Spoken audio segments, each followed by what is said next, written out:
Cancer Horoscope. Palaging pakatandaan, karma is real. Kung gumagawa ka ng kabutihan sa kapwa mo, kabutihan din ang babalik sa iyo. Lahat ay depende kung paano mo pinaikot ang enerhiya mo upang maging positibong tao. Iwasan ang mga mag-isip ng advance. Iwasan mo din ang pagiging tamang hinala. At huwag basta padalos-dalos sa lahat ng mga gagawin at sasabihin. Dapat mag-isip ng tama dahil hindi lahat ng galaw ay sumasang-ayon sa iyong gusto. Pakatandaan, Cancer, lahat ng bagay ay pinaghihirapan. Kaya kung dinadanas mo man ang hirap sa ngayon, ibibigay din ng panahon ang nais mong makamit. Lagi lang pakatandaan na ang Diyos kailanman ay hindi natutulog.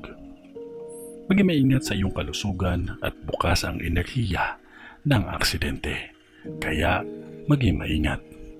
Lucky color blue at lucky number naman ay 11, 13, 44, 46, 28 at 39.